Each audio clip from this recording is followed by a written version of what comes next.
অসমৰ জনপ্ৰিয় কণ্ঠশিল্পী জুবিন গাৰ্গৰ মৃত্যুৰ পাছতেই ভাইৰেল হৈ পৰিছে এটা ফোন ৰেকৰ্ডিং, যিটো ফোন ৰেকৰ্ডিঙে এতিয়া সমগ্ৰ ৰাজ্যৰ কঁপাই তুলিছে। অসমৰ সংবাদ মাধ্যমত প্ৰকাশ পোৱা এই ফোন ৰেকৰ্ডিংটো জুবিন গাৰ্গৰ পত্নী গৰিমা শইকীয়াৰ গাত বুলি বাতৰি সম্প্ৰচাৰ হৈছে।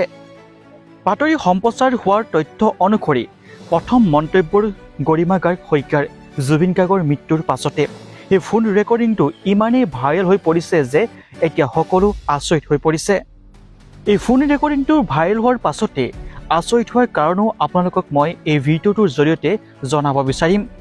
কিন্তু তাৰ আগতে আপোনালোকে গৰিমা শইকীয়াৰ গাৰ্গৰ যি ফোন ৰেকৰ্ডিং আছিলে সেই ফোন ৰেকৰ্ডিংটো শুনিব লাগিব, আৰু শুনাৰ পাছতে আপোনালোকে আপোনালোকৰ মতামতসমূহ দিব আৰু কিয় আচৰিত হৈ পৰিছে সেই বিষয়ে আমি আপোনালোকক জনাম। জুবিন আৰু ৭-৮টামান ল'ৰা মানে তাৰ লগত শিখৰো আছিলে, তাৰ লগত যে বজায় ড্ৰাম চাম বজায়, আৰু সিদ্ধাৰ্থো আছিলে, আৰু তেনেকুৱা আৰু ছিংগাপুৰৰ কোনোবা দুটামান। সিহঁতি চবেই য়টখন লৈ পেলাই সিহঁতি সাগৰত গৈছিলে। তো সাগৰত নামি পেলাই সিহঁতি চুইম টুইম কৰি পেলাই ব'টত আহি পাৰলৈ আহিলে। তাৰপিছত চবেই লাইফ জেকেটে পিন্ধি আছিলে, জেকেট পিন্ধি পেলাই আকৌ জুবিনে সাঁতুৰিবলৈ গ'ল। লগৰকেইটাই দেখিলে যে তাৰ বডিটো মানে ষ্টিফ হৈ গৈছে। তেনেকৈ তাক হেৰি কৰি আনিলে। আচলতে সেই সাঁতুৰি থাকোঁতে এটা চিজাৰ আহি গ'ল। চিজাৰ অহাৰ পিছত তাৰ এনেও এইটো চিজাৰটো আগতো বহুতবাৰ আহিছে ন, আৰু সেইটো তাৰ কাৰণে আগতো বহুতবাৰ ফেটেল হৈ গৈছিলে। কিন্তু এবাৰৰ তাৰ চিজাৰ অহাৰ পিছত আৰু পানী চানী সোমাই গ'ল চাগে। তাৰ মানে আৰু তাক পালচটো কমি আহিলে। 2 ঘণ্টামান ICUটো ৰাখিলে, কিন্তু আৰু তাৰ পালচটো ঘূৰি নাহিলে। আৰু এইটোৱে একচুৱেল খবৰ। এইবিলাক স্কুবা ডাইভিং, পেৰাগ্লাইডিং কিবোৰ কৈ আছে এইবোৰ চব মিছা কথা। অসমৰ বহুকেইটাৰ আগশাৰী বাতৰি চেনেলে এই ফোন ৰেকৰ্ডিংটো তেওঁলোকে হেডলাইন হিচাপে বাতৰি প্ৰকাশ কৰিছে। হেডলাইন আছিল যে জুবিন গাৰ্গৰ মৃত্যুৰ পাছতে প্ৰথম প্ৰতিক্ৰিয়া কৰিছে গৰিমা শইকীয়াৰ গাৰ্গে। এতিয়া আহিছোঁ সমগ্ৰ অসমতে ভাইৰেল হৈ পৰা গৰিমা শইকীয়াৰ গাৰ্গৰ এই ফোন ৰেকৰ্ডিংটোৰ প্ৰকৃত ৰহস্যৰ বিষয়ে। ৰেকৰ্ডিংটো শুনি সকলোৱে আচৰিত হৈছিল।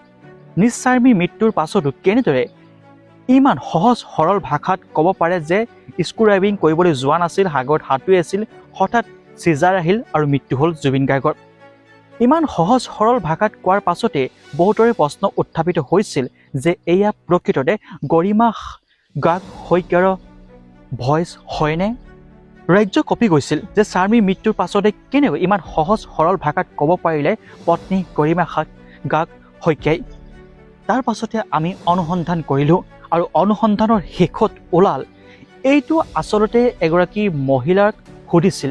সেই মহিলাগৰাকী আছিল জুবিন গাৰ্গৰ অতি ঘনিষ্ঠ বুলি নকওঁ, অৰ্থাৎ চিনাকি, খুব ভাল চিনাকি।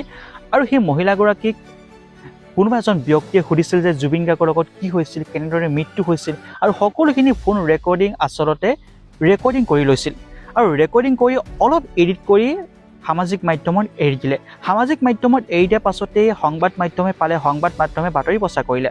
আৰু যেতিয়া এই ভইচটো প্ৰায়ে গৰিমা শইকীয়াৰ গাৰ্গৰ লগত মিলিত আছে, অৰ্থাৎ কান্দোনত ভাগি পৰা গৰিমা গাৰ্গৰ ভইচটো অলপ চেঞ্জ হৈছে বুলি মানুহে প্ৰথমতে বিশ্বাস কৰিছিল। কিন্তু তাৰ পাছত বহু লোকে যেতিয়া প্ৰশ্ন উত্থাপিত কৰিছিল যে গৰিমা শইকীয়াৰ গাৰ্গৰ এই ভইচটো নহয় লাগিছে, তাৰ পাছতে সকলোৱে অনুসন্ধান কৰিলে, আমিও অনুসন্ধান কৰিলোঁ। প্ৰকৃততে এইটো গৰিমা শইকীয়াৰ গাৰ্গৰ ভিডিঅ' বা ফোন ৰেকৰ্ডিং নহয়।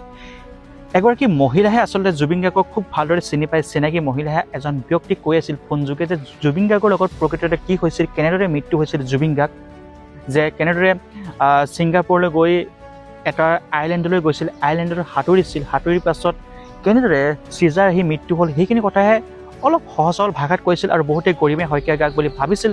নাভাবিব কিয়, অসমৰ বহুকেইটা সংবাদ মাধ্যমৰ বাতৰি সম্প্ৰচাৰ হৈছিল, আৰু সেয়েহে এই ফোন ৰেকৰ্ডিংটো লৈ সমগ্ৰ ৰাজ্য কঁপি গৈছিল যে ইমান সহজ সৰল ভাষাত কেনেদৰে ক'ব পাৰে নিজ স্বামীৰ মৃত্যুৰ পাছতো। আৰু তাৰ পাছতে বহুতে অনুসন্ধান কৰিলে প্ৰকৃততে এইটো গৰিমা শইকীয়া গাৰ্গৰ ফোন ৰেকৰ্ডিং নহয়। কিন্তু আমি সকলোৱে সাহস দিব লাগিব গৰিমা শইকীয়া গাৰ্গক যে এতিয়া তেখেত সাহসী হোৱাৰ প্ৰয়োজন।